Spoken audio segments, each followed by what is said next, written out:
소설가일까요? 소설 속 주인공일까요? 시라는 것은 이 세상의 어떤 잡음들을 상쇄시키는 효과를 가지면서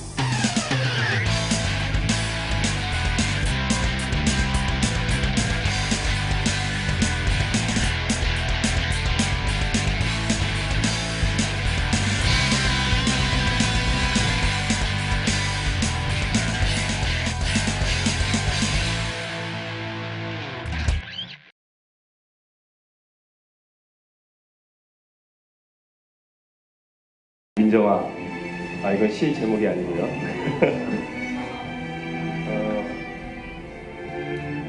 화이트 노이즈 3 티끌 기억.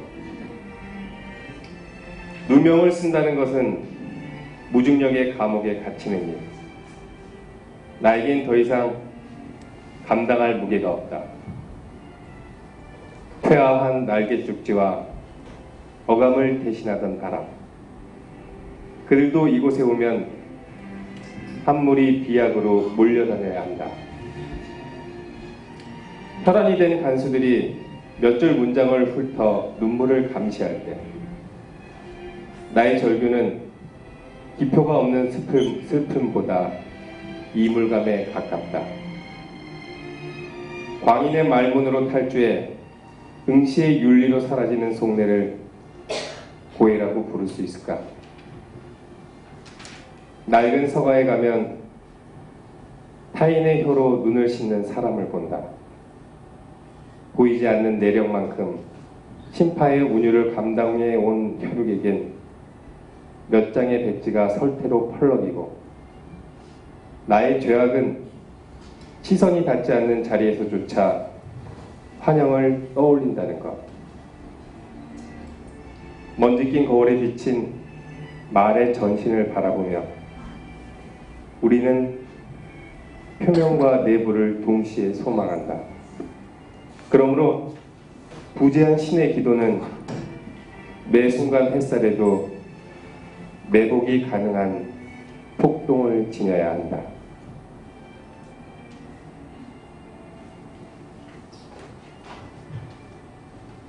안녕하세요. 저 기억입니다. 앞에 소설가분께서 너무 낭독 잘하셔가지고 우선은 좀 어려우시죠? 시가 화이트 노이즈에 대해서 잠깐 말씀을 드리겠습니다.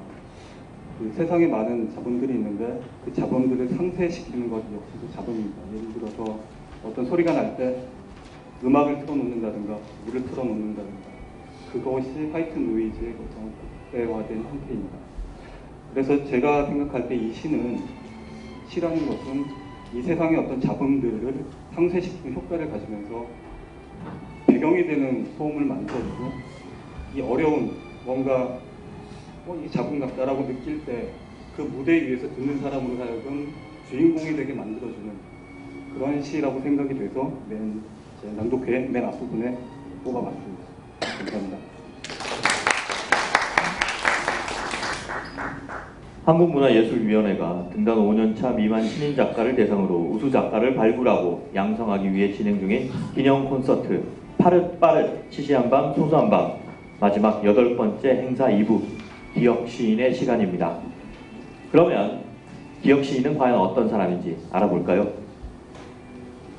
이름 기혁. 당연히 시인 같은 필명, 본명은 김봉재. 참 평범한 이름이죠. 경남 진주가 고향이지만 주로 서울에서 자란 근단 3년차 시인입니다. 그리고 올해 갓 데뷔한 신인 평론가이기도 합니다. 경찰관 출신 아버지와 전업주부이신 어머니 밑에서 자라나서 어릴 때부터 공부에 관심이 없어서 책 읽는 것은 좋아했다는 기혁 시인. 믿을 건 능력뿐이라는 믿음을 가진 그의 아버지는 자수성가하신 분으로 원래 엄하게 자식을 키우는 스타일이었습니다. 하지만 초등학교 5학년 때 기혁 시인이 교통사고를 당해 거의 죽었다 살아온 후로는 공부에 관해 크게 강요하지 않는 쪽으로 바뀌셨다고 합니다. 게다가 고교 시절 그가 다닌 학교는 사복을 입게 했는데요. 덕분에 소년 기혁은 방황하는 청소년들 특유의 자유로운 복장으로 신촌 일대를 돌아다니면서 90년대 후반 대히트작인 영화 비트의 한 장면을 몸소 체험하면서 다녔다고 합니다.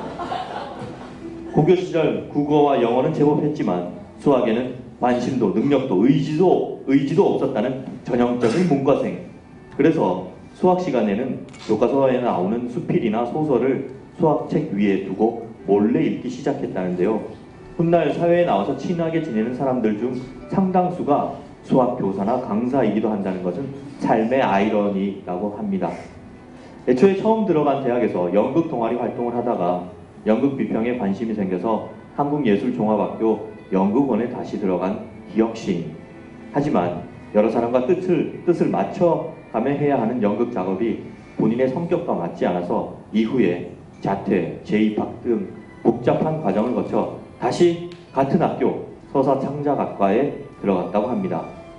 처음에는 소설을 관심을 가졌다고 하는데요. 당시 그는 소설가 김영하 선생의 수업을 보강을 해서 듣고 급기야 A4 용지 12장 정도의 작품을 써서 간 적이 있는데 보여주지도 못하고 쫓겨난 경험도 있다고 합니다. 그러다 아트앤스터디라는 인터넷 사이트의 예술 강좌를 듣고 한예종의 유일한 시수업인 김소연 시인의 현대시 창작 강좌를 듣게 되면서 시에 관해 눈을 떴다고 합니다. 그 후에 한예종 학교 도서관에 있는 모든 시집을 다 읽고 한예종 최초의 시 동아리를 만들어 활동하는 열정을 보여주기도 했습니다.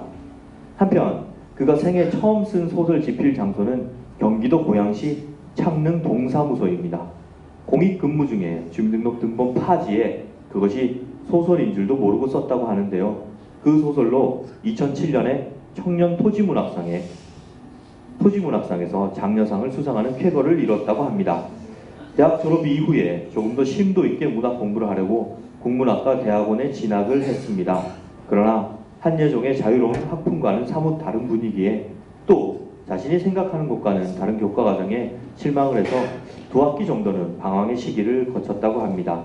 하지만 그곳에서 지도교수이신 김춘식 평론가를 만나서 공부의 재미를 알게 되었다고 합니다.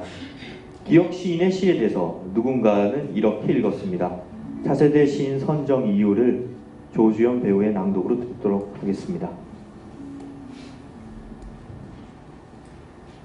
기억의 시는 부재를 이야기한다. 아니, 부재를 발견한다. 지금의 자리에서 예견하는 부재는 곧 미아가 되는 과정이다. 나는 여기를 비우고 어디로 가야 한단 말인가? 마침내 그 부재의 인식을 건너고 싶은 자아가 나타나고 벌레의 소리로 나를 건너고 싶을 것이다 라고 노래한다. 작품 미아 중에서 허공의 손을 미아처럼 붙들고 가야 하는 삶이 있다는 사실이 존재의 고독을 앓는 이들에게 위안이 되리라. 네, 이것뿐일까요? 기억 시인의 시를 미리 읽어본 특별한 사람들이 있습니다. 투고를 마치고 예전에 습작생 기억처럼 당선 소식을 기다리고 있는 시 쓰는 사람들의 모임인데요. 이상하게 듣지 마시고 시작에 몇몇 분들께서 기억 시인에 대해서 이렇게 상상을 했습니다. 늘 길을 응시할 것 같은 사람, 청바지를 잘 입고 다닐 것 같은 사람, 열정적인 청년의 눈빛, 그러나 그 속에 들어있는 예리한 비평가의 시선을 가진 사람, 언제 어디서나 시를 품고 다닐 것 같은 사람. 이 시대 문학 청년들이 기억 시인의 시를 보고 상상해본 시인의 모습입니다. 길을 응시하고 예리한 시선을 놓치지 않으며 언제 어디서나 시를 품고 다닐 것 같은 시인 기억의 시는 또 어떻게 보았을까요? 계속 살펴보겠습니다. 몽환적이지만 자아의 의식을 잃지 않는 시다. 결국 길을 찾는 이의 시다. 사랑에 무척 아팠을 것 같다. 자기 자신에 대한 사랑이 무척 강한 사람이다. 그리고 천상 시인이다. 네, 다시 기억 시인의 프로필을 좀 더 자세히 보도록 하겠습니다. 기억 시인은 자충우돌의 연속 같은 학창 시절만큼이나 문단에 등장하는 과정도 남달랐습니다. 문학 개간지인 시인세계 신인상에 마감일에 투고 원고를 보냈는데 막상 보낸 원고가 마음에 들지 않아 편집부의 양해를 얻어서 다시 원고를 써서 투고를 했다고 합니다. 그런데 그 정성을 하늘도 알아줬을까요? 원래 예심 탈락 작품에 속해 있었는데 시인세계 사장님께서 한 편 더 본심에 올리는 게 어떻냐고 제안을 한 덕분에 기사회생 끝에 최종심 후보작의 얼굴을 내밀게 되었다는 것이 바로 기억 시인의 후일담입니다. 그리고 세계일보 신춘문예를 통해서 등단을 한 평론가이기도 한데요. 하루는 술자리에서 시에 대해서 이런저런 얘기를 나누다가 논쟁이 격해져서 차라리 내가 시에 대해서 평론을 하겠다라고 생각을 해서 투고를 했는데 그것이 당선이 되어서 또 이렇게 평론가까지 된 열혈 평론가이자 시인인 다방면의 재능을 갖춘 문학가입니다. 한편 연극, 시, 소설, 입학, 자퇴, 재입학 등등 제자리를 잡지 못한 아들의 긴 방황을 지켜보던 아버지께서는 종종 야 그렇게 살 거면 차라리 정원사나 되라 라고 하셨다고 합니다. 또 이렇게 살다가는 10년을 사귀어오던 여자친구와 결혼도 못할 것 같은 위기감에 지금은 아내가 된 당시의 여자친구에게 기억 시인은 이번에도 등단을 못하면 헤어지자 라고 선정포고를 한 후에 하루에 12시간씩 앉아서 허리 디스크가 걸리도록 시를 썼다고 합니다. 한 달 내내 시만 써보자는 일념으로 밥도 하루에 한 끼만 먹고 앉아서 이러다 정말 죽겠구나 라는 생각이 들기까지 했다고 합니다.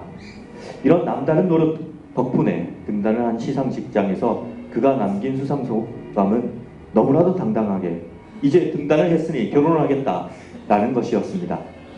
그 덕분에 결혼하여 지금은 아들까지 두었다는 한 집안의 가장, 그리고 전업주부이지만 직장을 오래 다닌 아내의 경제적 지원과 전폭적인 지지 덕분에 대학원에서 공부를 하고 시를 쓰고 평론도 쓰고 있다는 기억 시인. 꿈을 물어보니까요, 내 아이가 읽을 만한 동화와 동시를 쓰는 것이라고 대답하였습니다. 지인들과 술을 마시면서 이야기를 나누고 김두수, 김광석, 안치환, 장필순 같은 7, 80년대 포크송을 좋아하는 작가. 세상에 태어나 가장 잘한 일이 시를 쓴 것이라고, 그리고 한편으로는 좀 더 일찍 시를 썼더라면 좋았을 것이라고 생각하는 기억 시인. 이제 그의 세계 속으로 들어가 보도록 하겠는데요. 그를 위해 멀리서 찾아온 사람이 있습니다. 지인에게 시인을 묻다 코너입니다. 김산 시인 박수로 초대하겠습니다.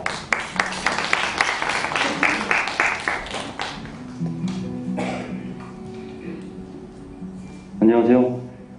기억 시인의 지인으로 이 자리에 서게 된 시를 쓰는 김산이라고 합니다.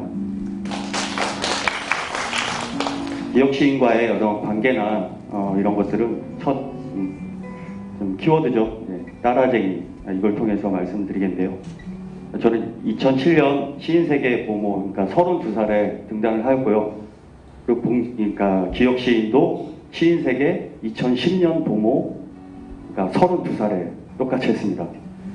그리고 이제 32살에 했는데 그때 2010년 봄에 저한테 갑자기 밤 10시, 11시 그쯤 돼서 밤 늦게 무턱대고 전화를 하더니 선배님이라고 다짜고짜 부르면서 선배님이 거기 계셔서 작품을 내게 됐고, 그래서 너무 격앙된 목소리로 이렇게 저에게 전화를 줬던 기억이 있고요.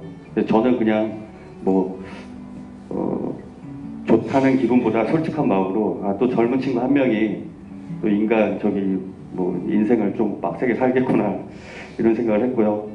또 더불어서 이제 저는 이제 재작년에 이제 민음사에서 시집을 냈는데요. 이 기억시인 역시도 민음사에 또 똑같이 또 계약을 했고, 또 내년에 또 시집이 출간될 예정입니다. 그 역시도 시집이 출간되는 나이가 또 36살 또 똑같습니다. 마지막으로 계속 이제 기억시인이 따라쟁이처럼 됐는데, 또 올해 같은 경우는 제가 이제 늦게 대학원에 들어갔는데, 대학원은 또 기억시인이 선배가 됐고요. 그러니까 어떻게 보면 제가 따라쟁이가 된 것 같습니다. 두 번째요. 카멜레온이라고요. 기억시인은 아까 이제 소개한 것처럼요.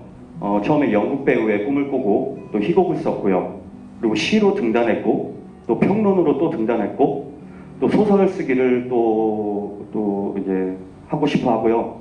또 아동문학에도 관심이 많습니다. 그러니까 이처럼 그 문학 전방위적으로 많은 활동을 하려고 욕심이 많고요. 그래서 여러분들이 많이 지켜봐 주시면 고맙겠습니다. 그 다음에요. 세 번째 이제 와인킬러라고요. 이거는 얼마 전에 저 자리에도 계시는데 최승철 시인 댁에 놀러 갔는데 이제 술을 이제 와인이 있었고 좀 싸구려 오디주가 있었고요. 또 맥주가 피처가 있었는데 이제 저도 이제 기혁 시인이 와인을 되게 좋아해요. 근데 와인을 이제 분별하는 방법이 간단하게 괜찮은 와인은 치즈 향이 난다고 하더라고요. 저도 이제 많이 먹어보지 못해서 그랬는데 아주 약간 먹어봤는데 정말 치즈 향이 나고 되게 맛있어 보였어요. 근데 저는 이제 근데 같이 나눠 먹은 게 아니고요. 다들 이제 옆구리에 끼고 최승철 시인은 맥주만 먹고 저는 오디주를 먹고 기혁 시인은 와인을 옆구리에 끼고 제가 이렇게 치근한 눈빛을 보내는데도 한 잔도 안 주더라고요. 네, 그랬던 경험이 있습니다. 그래서 와인을 아주 좋아하는 와인 킬러고요. 네 번째 다음이요. 아들 바보라고요.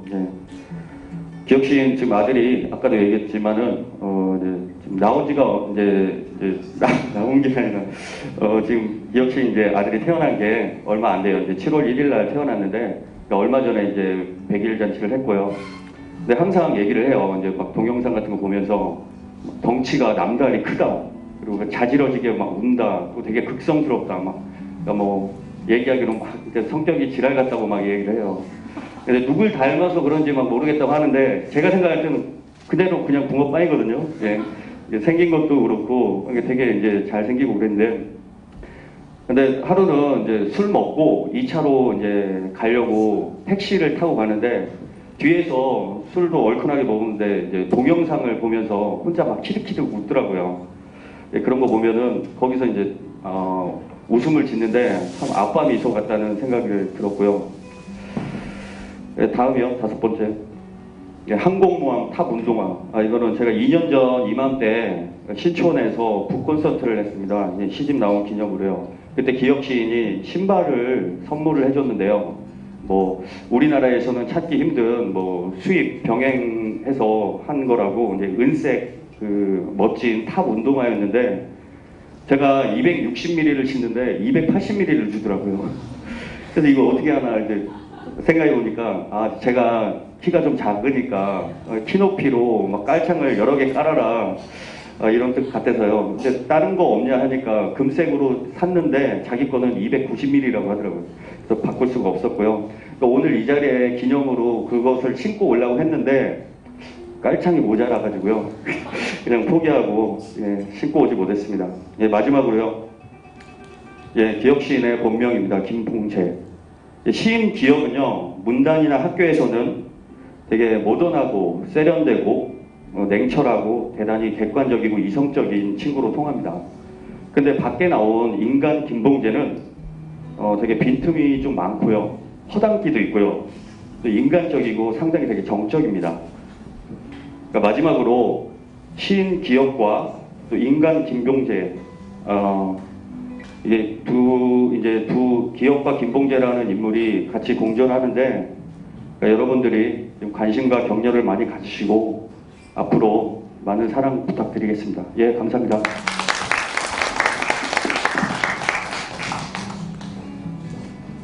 기혁이라는 시인이 탄생하기까지 얼마나 많은 시가 그를 스쳐 지나가고 그의 심장을 후벼 팠을까요?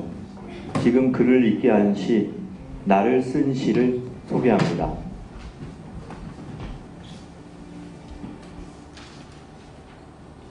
첫 꿈, 빌리 콜린스.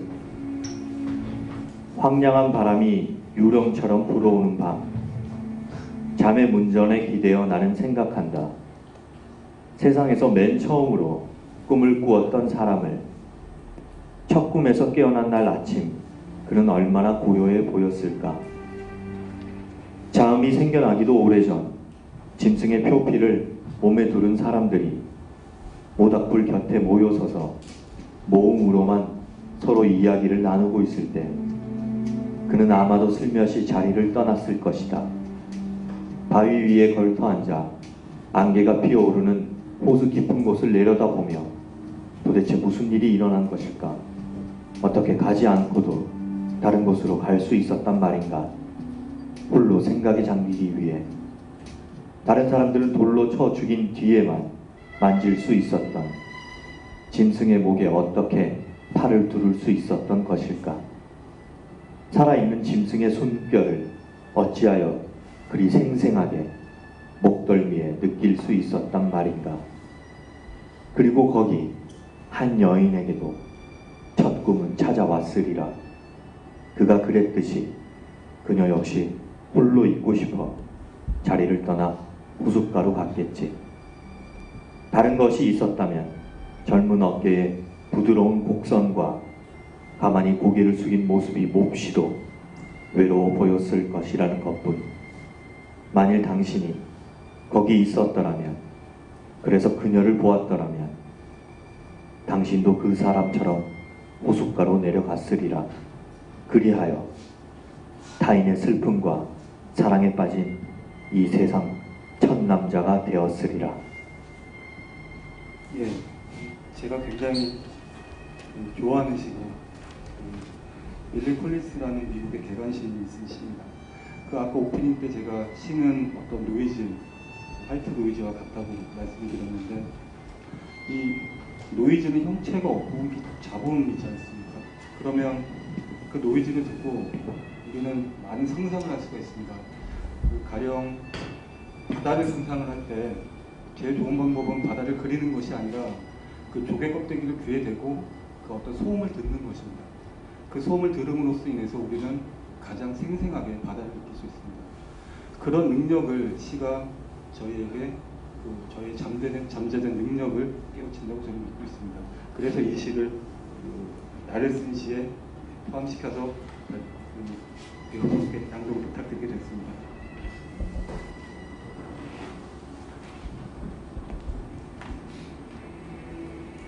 질투는 나의 힘. 기영도. 아주 오랜 세월이 흐른 뒤 힘없는 책갈피는 이 종이를 떨어뜨리리. 그때 내 마음은 너무나 많은 공장을 세웠으니 어리석게도 그토록 기록할 것이 많았구나. 구름 밑을 천천히 쏘다니는 개처럼 지칠 줄 모르고 공중에서 머뭇거렸구나. 나 가진 것 한식밖에 없어 저녁거리마다 물끄러미 청춘을 세워두고 살아온 날들을 신기하게 세어보았으니 그 누구도 나를 두려워하지 않았으니 내 희망의 내용은 질투뿐이었구나. 그리하여 나는 우선 여기에 짧은 글을 남겨둔다. 나의 생은 미친 듯이 사랑을 찾아 헤매었으나 단 한 번도 스스로를 사랑하지 않았노라. 예, 이 시는 여러분들 아시는 분이 많으실 텐데 질투는 나의 힘이라는 기억의 시고요. 저는 시를 맨 처음 이런 게 시구나 교과서에 나오는 죽은 사람들의 시 돌아가셨군요. 그 교과서에 나오는 그 오래전에 죽은 시인들 시 말고 이런 시를 보는구나라는 걸 처음 알게 된 게 이제 시험 문제에 나왔습니다. 그때 이제 지문 중에 다음 중 시인이 쓴 것과 그렇지 않은 모습 이런 거였는데 제가 이 기영도 시를 그때 골랐던 이유는 딱 마지막에 나의 생은 미친 듯이 사랑을 찾아 헤매었으나 단 한 번도 스스로를 사랑하지 않았는가. 이 구절이 너무 제 마음에 와닿았고 시라는 것이 감정의 토로가 아니라 얼마나 자기 자신을 사랑해야 되고 그 사랑을 표현함으로써 다른 사람에게 어떤 애틋한 감정을 불러일으키는가 거기에 대해서 처음으로 느꼈던 시입니다. 그래서 두 번째 낭독으로 뚫게 되었습니다. 네, 빌리 콜린스와 기영도 시인의 시를 읽었습니다. 이 시편들을 온몸으로 받아들이고 깊게 공감한 후에 그것을 늘 되새기면서 사는 시인의 삶이 저는 어쩐지 경이로워 보입니다.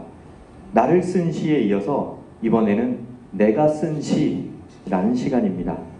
기억 시인이 쓴 시를 기억 시인이 직접 낭송을 하도록 하겠습니다. 다 같이 감상해 보겠습니다.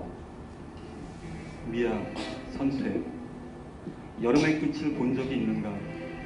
얼마나 울어야 나는 너의 허물을 버릴 수 있는가? 허물 속에 쌓인 대게의 뜨거움이란 시린 가을밤에도 타지의 햇살들을 놓아주지 않는다. 고백을 묻으면 꽃이 피어난다는 그거.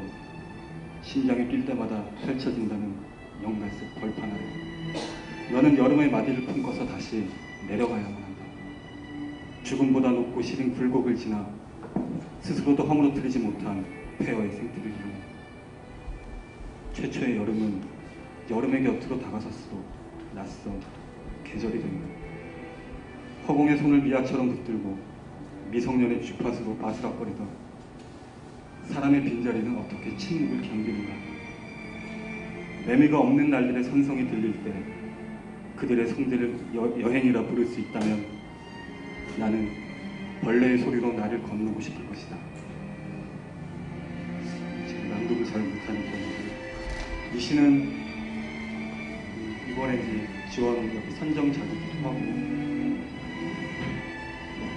그게 어떤 거창한 것이라기보다 그 여름의 이제 끝자락이죠. 가을에 이제 매미들이 점점 이제 매미 소리가 줄어들고 나무 같은 데는 이제 이 선태가 미아의 껍질 한물이 그래서 그대로 붙어 매미들은 다 사라지거나 죽어서 없어지고 그때 그 붙어있는 매미는 매미도 아니지만 그 속은 비어있는 이 매미가 어디로 가야 되나. 계절은 점점 가을에서 겨울로 넘어가고 이때 이 매미가 마치 우리 자신들의 모습과 같지 않나. 세계는 계속해서 변하고 계절은 변하고 하지만 우리는 뭔가 비어있는 채로 그 자리에 붙어 있어야 되고 그런 어떤 장성남 선생님께서 부제에 대해서 말씀해 주셨는데 저 역시도 그런 의도로 시를 쓰게 되었습니다.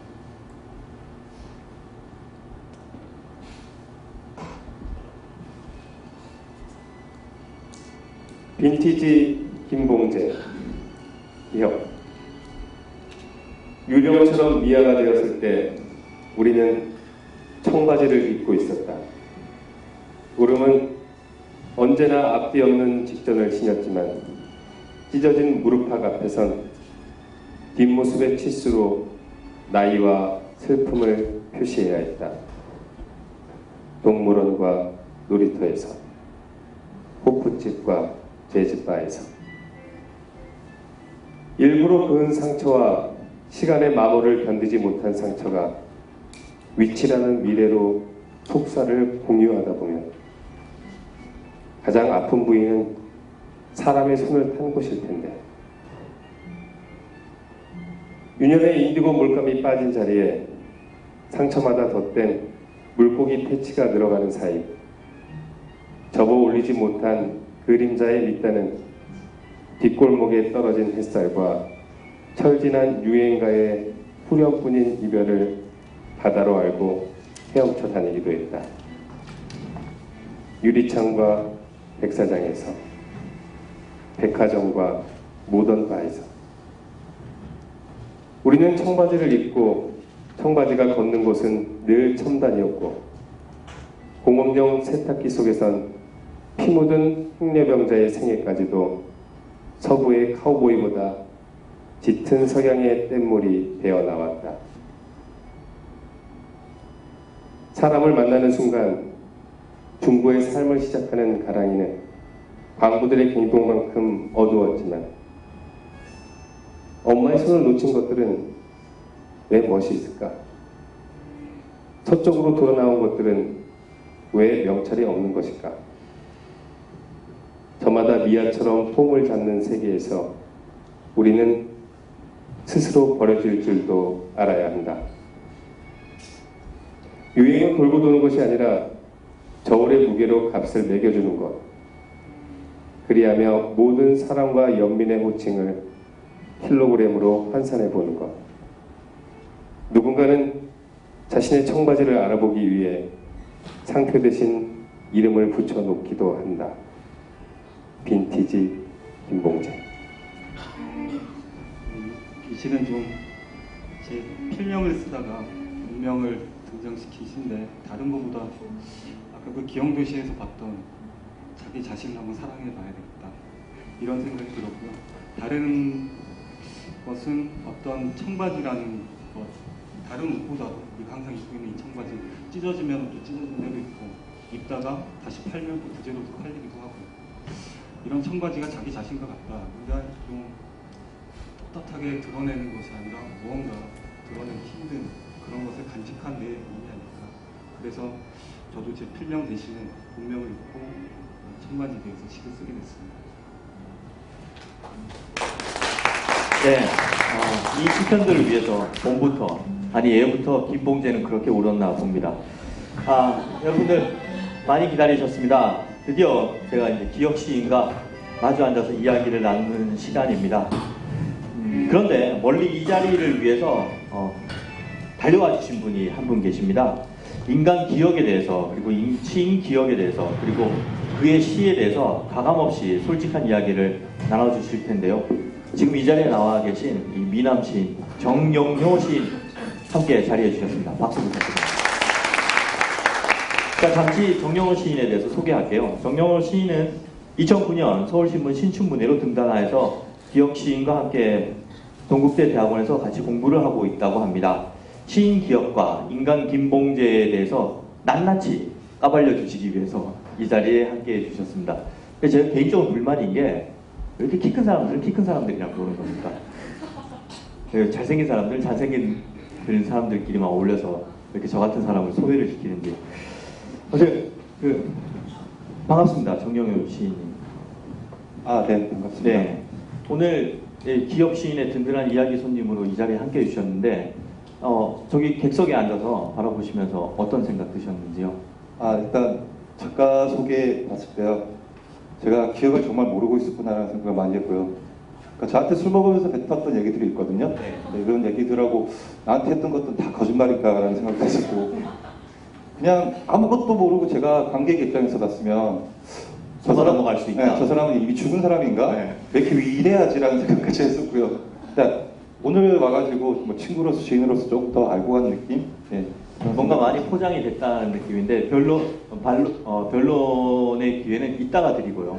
일단은 친구가 바라본 의견에 대해서 계속 여쭤보고 보겠습니다. 지금 현재 같이 공부도 하고 이제 시도 함께 쓰는 사람으로서 보기에 시인 기억 그리고 인간 김봉재는 도대체 어떤 사람이라고 얘기할 수 있죠? 술 먹을 때는 다 똑같고요. 네. 술 먹을 때는 제가 친구들이 있을 때는 기억이라고 그러고 술 먹을 때는 봉재라고 하거든요. 술 먹을 때는 또 가끔가다 기억했다가 봉재라고 바꾸기도 하고요. 근데 시인으로서는 엄청 자존심이 있어요. 얘기하다 보면 뒤에도 조금 다른 얘기가 나올 건데 그러니까 자기 작품에 대한 자존심은 분명 필요한 거지만 어떤 얘기에 대해서 굽질지도 모르고 강건할 정도로 그런데 또 술 먹으면 한순간에 무너지기도 하고 특히 치즈향이 나는 와인이 나오면은 네. 엄청 좋아해가지고 와인 킬러. 예, 덕분에 저도 와인을 많이 먹었고요. 근데 실제로 먹는 와인은요 제가 아는데요 호주에 나오는 옐로우 테일이라고 옐로우 테일이요? 옐로우 테일 있거든요. 그걸 지금 잠깐만요. 지금 뭐라고 말씀하셨어요? 카르멘 네, 까르멘이라고 그러시네요. 어쨌든 싼 거 많이 먹습니다. 네. 결국은 이제 싼 거 많이 먹는 걸로. 저희 대본 쓰시는 그 작가님과 사전 인터뷰를 하실 때 기억 시인의 시가 연극적인 요소가 굉장히 강한 시다 이렇게 말씀을 해주셨어요. 어떤 의미로 그렇게 말씀을 하셨는지요? 네, 저는 일단 기억이라는 친구를 처음 보기 전에 시로 먼저 알았거든요. 근데 그 시의 등단작 표제작이었는데 거기에 나오는 자체가 저는 하나의 연극처럼 읽혔거든요. 물론 그렇게 쓴 기법들도 있었는데 뭐 지금 나오는 시는 좀 모르는데 제가 같이 등단한 1년 정도 차이 나는데 초기에 같이 쓰고 있던 시들 보면은 그 시 안에 어떤 공간이나 그런 것들이 있는데 가만히 들여다보면 거기가 무대 같고 거기에 등장하는 화자는 물론 시는 독백의 장르지만 제가 볼 땐 독백이 아니고 방백하는 듯하게 그러니까 관중들에게 소리치는 듯한 그런 음성들을 많이 느꼈거든요. 그래서 왜 이런 친구가 이렇게 쓰지라고 생각했는데 또 알고 보니까 학부 때 연극을 공부했었고 또 연극에 대한 해박한 지식도 있었고 실제로 석사 논문도 김수영과 연극이라는 그런 것들을 썼었거든요. 그런 배경이 있어가지고 제가 기억의 시를 보면 항상 연극적 요소가 많구나라는 생각을 많이 하고 있습니다. 네, 인생은 한편의 연극이니까요. 좀 쓸데없는 얘기했습니다. 서로 시를 쓰거나 발표하기 직전에 같이 뭐 보여주거나 합평을 하거나 뭐 그러기도 하시는지요? 예전에 저는 진짜 많이 보여줬거든요. 네. 제가 쓴 시에 대해 자신이 없어가지고 제가 진짜 많이 보여줬는데 한 번도 저한테 보여준 적이 없어요. 단 한 번도요? 네, 단 한 번도 미리 보여준 적은 한 번도 없는데 술 먹으면서 그게 좀 미안하긴 하다. 근데 습관이기도 하고 어쩔 수 없다라고 해가지고 저도 그 뒤로는 안 보여주고 있습니다. 네. 저는 이 대목은 여쭤보지 않을 수가 없네요.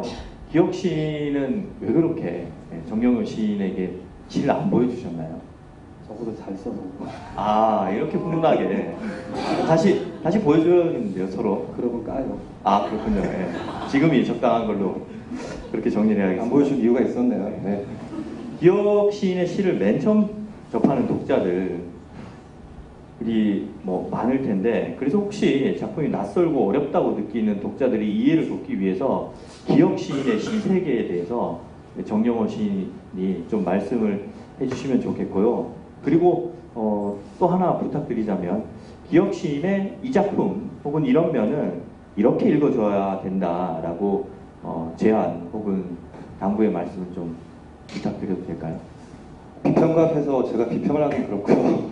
사실 뭐 너무 당연한 거지만 어떤 문학 작품을 볼 때 누구한테 어떻게 좀 읽어달라 어떻게 부탁하는 것 자체가 사실은 좀 부끄러운 행동이고 어떻게 얘기해야 될지도 모르겠는데, 그러니까 저는 이런 질문을 받고 문득 드는 생각이 어떤 생각이냐면, 모르고 있는 사람의 작가들도 많죠. 대다수 작가들 저희가 모르고 한 번도 본 적이 없는 사람이고 그렇게 됐는데, 오늘 우리가 여기 콘서트 하면서 본 기억의 위대한 일생을 이미 읽었잖아요. 그렇죠?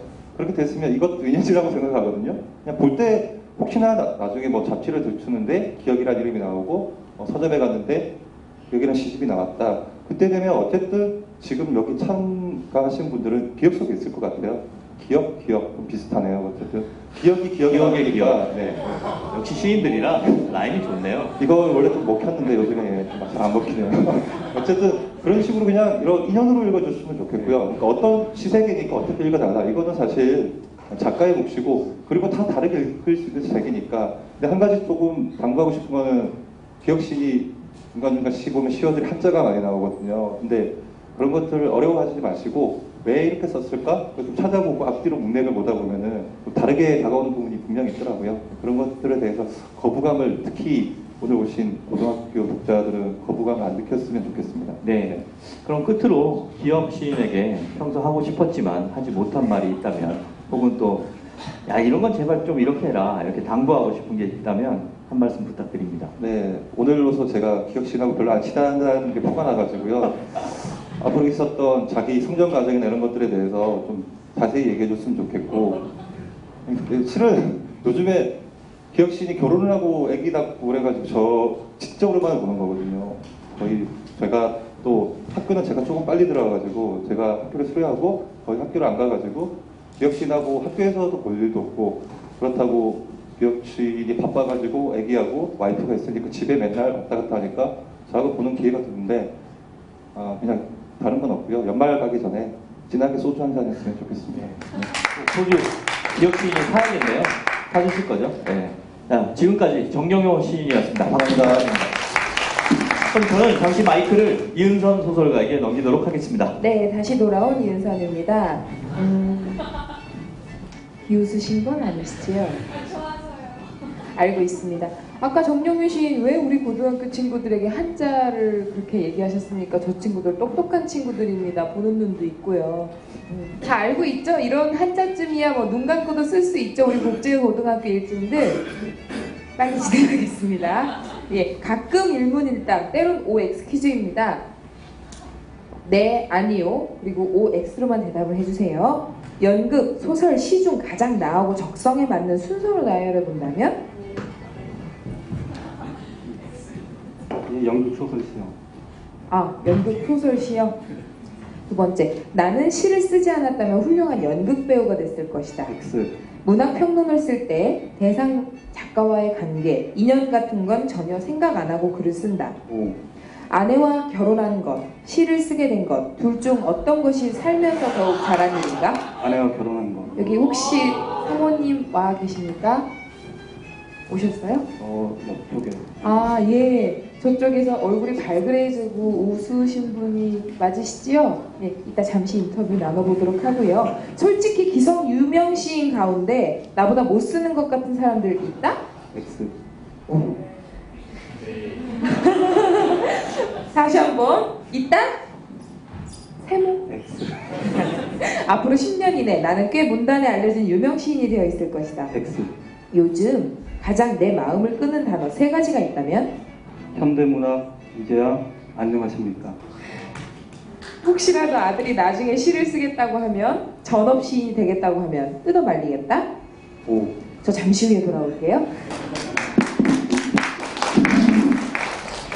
네, 그럼 이제 기억 작가님을 모시고 제가 좀 차분하게 이야기를 나눠보도록 하겠습니다. 이번에 IF에 선정됐다는 소식을 들으시고 뭐 느낌이 어떠셨나요? 좋았죠. 네, 어디서 들으셨나요? 문자 메시지로. 아, 문자 메시지. 예, 문자로. 네, 그거 보고.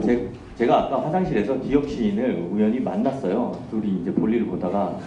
그래서 아까 일부는 소설가였으니까 소설가들은 또 저도 소설가지만 말이 길고 많거든요. 근데 시는 메타포의 예술이잖아요. 그래서 저는 짧게 하겠습니다 그러더라고요. 그래서 네 좋습니다 그랬는데 질문을 드리니까 소감이 어땠나요? 그러니까 좋았죠. 이렇게 조금 더 길게 해주셔도 됩니다. 또 기억 시인에게 그동안 시가 뭔지 알려주고 좋은 시를 읽게 길을 인도해준 선배들이 있다면 혹시 어떤 작가들인지 좀 여쭤봐도 될까요? 저는 학창 시절 때 이제 소설 선생님도 보고 뭐 시 선생님도 만나고 했는데 제일 좋은 거는 시인으로서는 시집이었던 것 같아요. 사람이 아니라. 그리고 어떤 그럼에도 이제 꼽자면 김수영 시인의 그 타임이 아니라 시론 그리고 시에 대해서 치열하게 탐구를 했던 그 순간이 아마 가장 제가 지금도 본받고 싶은 점 중에 하나가 아닌가 이렇게 생각합니다. 네. 사전 인터뷰에서 연극에 무척 관심이 많다는 걸 말씀해 주셨는데요. 또 전공을 하시기도 하셨고 처음에 어떤 계기로 연극에 관심을 가지게 되셨는지요? 그러니까 그때가 제가 다닐 때가 아마 IMF가 막 터졌을 무렵에 대학을 다녔는데 그때가 이제 실용적인 것 그리고 이제 뭐 돈이 되는 것 장래가 보장되는 것 그런데 그때 술 먹고 놀 수 있는 데가 몇 군데 없었어요. 동아리 중에 연극 동아리나 문학 동아리가 폐쇄될 이런 일이 벌어지고 그때 이제 연극 동아리에 들어가서 또 당당하게 술을 먹으려면 뭐라도 해야겠다 싶어서 들어갔는데 사실 기억은 많이 안 좋습니다. 혹시 그 연극 동아리 이름 여쭤봐도 되나요? 알려드리기가 저는 극예술연구회 아닙니까? 아니군요. 네. 제가 대학 때 극예술연구회를 했는데 그런 동아리가 전국에 한 40개 되는 걸로 그게 근데 가니까 극예술이 아니라 극예술연구회라고 그러니까 술만 먹더라고요. 네, 그래서 그런 생각이 나서 말씀드렸습니다. 시적인 것들과 연극적인 요소들이 같다라고 표현될 수 있는 부분이 있다면 어떤 것이 있을까요? 만약에 같다라고 한다면 이제 이런 것이죠. 그 혹시 살인의 추억 보시면 거기 송강호가 박해일 역사를 잡고 밥은 먹고 다니냐라고 그러죠. 근데 그 의미를 저희가 들으면서 아무도 그게 밥은 먹고 다니냐고 궁금해서 물어보는 게 아니라고 알지 않습니까? 그러면 그때 발생하는 어떤 의미 같은 것들 굉장히 연극적인 거죠. 이거는 대본에도 없는 거라고 제가 알고 있는데 대본으로 따지면 송강호가 했던 그 대사는 틀린 것이지만 그 순간에 어떤 배우의 몸을 통해서 발산되는 어떤 언어가 진실보다도 더 진실에 가깝게 저희를 끌어준다는 그 부분에서는 제가 시랑 같지 않나 그런 생각을 했습니다. 네, 기억 시인에게 시적인 순간들은 대부분 언제 어디에서 어떤 모습으로 나타나는지요? 그리고 가장 최근에 한 시적 메모가 있다면요? 대부분의 시인들이 그렇겠지만 그 의식을 안 하고 있을 때 나타나거든요. 가령 지금 같은 경우에도 저는 시가 쓰고 싶은 거죠. 이제 막 내가 여기 앉아 있는데 막 자의식 발동하고 다시 말해서 전혀 시를 쓸 수 없는 상황에서 어떤 시적인 느낌들이 많이 나옵니다. 최근에 이제 시작 메모 중에는 이제 이런 게 있어요. 추운데 택배가 왔어요. 책을 주문했는데 그걸 받으러 가야 되는데 너무 싫은 거예요. 그래서 정말 막 추운데 러닝만 반바지만 입고 이제 얼른 나가서 받아야지 하고 받았는데 물어보는 거예요. 이거 맞으시죠? 그래서 저도 발신이 어딘지도 아는데도 여기 발신이 누구냐고 물어봤어요. 아이러니죠. 어디서 온 책이고 뭔지도 아는데 두 사람이 서로 앉아가지고 이게 어디서 온 거지? 분명히 내 건 맞는데 그거에 대해서 이제 이런 메모를 한 게 하나 있어요. 택배 상자의 어둠 속에서도 달이 뜨고 별이 진다. 그런 우주는 책장 속의 내용들이 조금씩 그런 우주 그러니까 택배 상자 속에 어둠이 있고 책에 내용이 있다면 그 내용이 그 어둠이 만들어내는 어떤 우주를 녹이지 않을까. 그런데 신기하다. 어째서 혁명이라는 것은 내가 이 소포를 받아들이는 순간에도 일어나지 않는다. 이런 생각을 한 적이 있어요. 이거를 제가 시작 메모로 남겼거든요. 그러니까 결국엔 그 초딩 런닝바람으로 뛰어가는 게 그 어떤 시적인 순간이었던 거죠. 네, 듣다 보니까 제가 너무 감탄을 해서 다음 질문을 놓쳐버릴 정도로 그 택배 상자 안에 우주가 있다는 게 대단하네요. 혹시 시인으로서 삶이 갖는 매력이 있다면 어떤 게 있을까요? 그러니까 방금 말씀드린 것처럼 순간순간에 보이는 것들이 있고 그것을 느낀다는 것인데 사실은 훈련을 한 거거든요. 그 문척 때.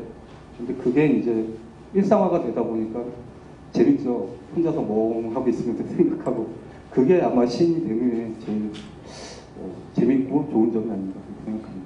네, 그리고 기혁 시인은 또 독특하게도 문학 평론가이시기도 하잖아요. 그래서 평론을 쓸 때와 시를 쓸 때에 본인이 다를 수도 있을 것 같은데요. 어떻게 다른지, 그리고 이렇게 시인이자 평론가라는 독특한 위치를 가진 사람으로서 문학적 욕심 혹은 뭐 그 바람 같은 게 있다면 어떤 건지. 첫 번째는 다른 분들도 많이 말씀하시는데 시를 쓸 때는 공부를 많이 한 다음에 다 잊어버리고 써야 됩니다. 그래서 그 느낌을 추적해서 쓰는 것이고 평론은 반대로 어렴풋이 나오는 느낌을 내가 어디서 봤는가를 다시 찾아가는 작업입니다. 그런데 결국에는 두 개가 다르지만 같습니다. 기억이라는 사람이 문학을 하는 거에서는 같습니다.